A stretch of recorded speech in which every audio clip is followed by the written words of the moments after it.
নমস্কার বন্ধুরা, শিল্পীর রান্নাবাটিতে আপনাদের সকলকে স্বাগত। আর আমার আজকের রেসিপি পটল দিয়ে মুগের ডাল।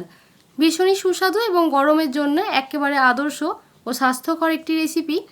আর এই প্রচণ্ড গরমে সম্পূর্ণ নিরামিষ এই পটল দিয়ে মুগের ডাল শরীর ঠান্ডা রাখতে সাহায্য করবে। চলুন ঝটপট রেসিপিটা দেখে নেওয়া যাক। আর চ্যানেলের নতুন বন্ধু হয়ে থাকলে চ্যানেলটা সাবস্ক্রাইব করার অনুরোধ রইল। এর জন্য এখানে আমি হাফ কাপ মুগ ডাল নিয়ে নিয়েছি। ডালটাকে ভালোভাবে 2-3 বার জল পাল্টে ধুয়ে নিয়েছি। এবার কিছুটা জল দিয়ে 30 মিনিটের জন্য ডালটা ভিজিয়ে রাখবো। আপনাদের হাতে সময় বেশি থাকলে আপনারা 1 ঘন্টার জন্যও ভিজিয়ে নিতে পারেন, আবার চাইলে 10 মিনিট ভিজিয়েও বানাতে পারেন। এটা সাইডে রেখে দিচ্ছি। আর লাগছে পটল। এখানে আমি 3টে পটল নিয়ে নিয়েছি। পটলটাকে অর্ধেক করে কেটে নিয়েছি। আর দেখুন পটলের খোসাটা ছুলে নিয়েছি, তবে সম্পূর্ণভাবে ছুলিনি, হালকা একটু খোসা রয়েছে। এবার কড়াইতে দিয়ে দিলাম 1 টেবিল চামচ সরষের তেল। তেল ভালোভাবে গরম হয়ে গেছে। এবার লম্বা করে কেটে রাখা পটলগুলো দিয়ে হালকা একটু ভেজে নিতে হবে। আর এই পটল ভাজার সময় আমরা কোনো রকম লবণ বা হলুদ গুঁড়ো ব্যবহার করব না, তাতে স্বাদটা অন্য রকম হয়ে যায়। দেখুন হালকা নাড়াচাড়া করে মিডিয়াম ফ্লেমে আমরা পটলটাকে ভেজে নিচ্ছি। আমি পটলটা এইভাবে কেটেছি দেখতে সুন্দর লাগার জন্য, তবে আপনারা চাইলে অন্যভাবেও কেটে নিতে পারেন। পটলটা ভেজে নেওয়া হয়ে গেছে, দেখুন একটু গোল্ডেন কালার হয়ে গেছে। এবার তুলে রাখছি। এবার একটা অন্য কড়াইতে দিয়ে দিলাম ভিজিয়ে রাখা ডাল, আর দিয়ে দিলাম 2 গ্লাস জল, দিয়ে দিলাম 3টে ছোটো এলাচ, 4টা লবঙ্গ, 1 টুকরো দারচিনি, 1টা তেজপাতা আর 2টো চিড়ে নেওয়া কাঁচা লঙ্কা। ডালটা ফুটতে শুরু করেছে আর ওপরে যে ফেনাটা জমছে, এই ফেনাটা একটা হাতার সাহায্যে তুলে নিচ্ছি, তাতে ডালের স্বাদ ভালো হয়। এবার ডালটাকে 50% সেদ্ধ করে নিতে হবে। পুরোপুরি সেদ্ধ করা যাবে না, যেহেতু পটলের সঙ্গে আবারও রান্না হবে। তো 50% ডালটাকে সেদ্ধ করে নেব। 10 মিনিট হয়ে গেছে। আর যেহেতু ডালটা আমার আগের থেকে ভেজানো ছিল, তাই খুব তাড়াতাড়ি সেদ্ধ হয়ে গেছে।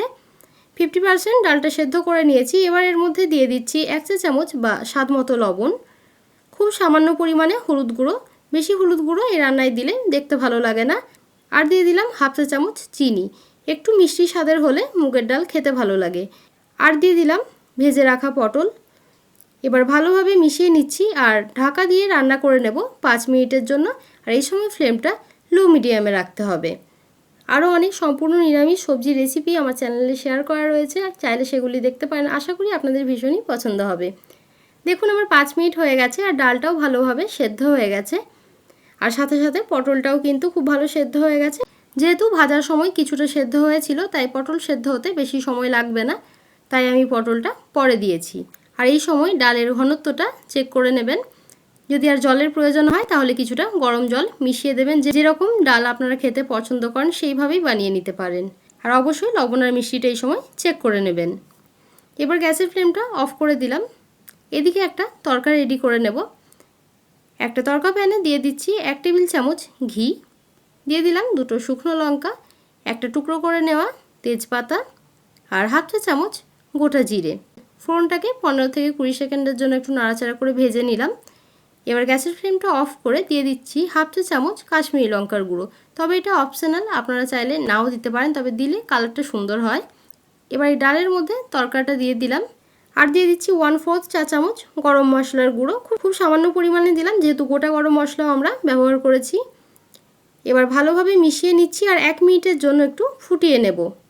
তবে তরকাটা দেওয়ার পর খুব বেশি সময়ের জন্য আর রান্না করবেন না।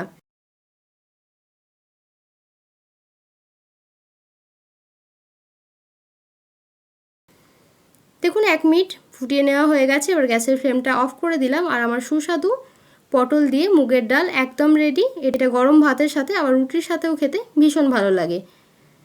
এইভাবে অবশ্যই আপনারা পটল দিয়ে মুগের ডাল বানিয়ে দেখতে পারেন। কেমন লাগলো কমেন্ট করে জানাতে ভুলবেন না। আর যদি ভালো লেগে থাকে একটা লাইক করবেন। আর আরও এই ধরনের নিত্য নতুন রেসিপি পাওয়ার জন্য চ্যানেলটাকে সাবস্ক্রাইব করতে ভুলবেন না। পাশে থাকা বেল আইকনটা প্রেস করে অল করে দেবেন, যাতে যখনই আমি নতুন ভিডিও পোস্ট করব নোটিফিকেশান আপনাদের কাছে সবার আগে পৌঁছে যাবে। দেখা হবে আবার একটা নতুন রেসিপি নিয়ে। আর এতক্ষণ সাথে থাকার জন্য ধন্যবাদ।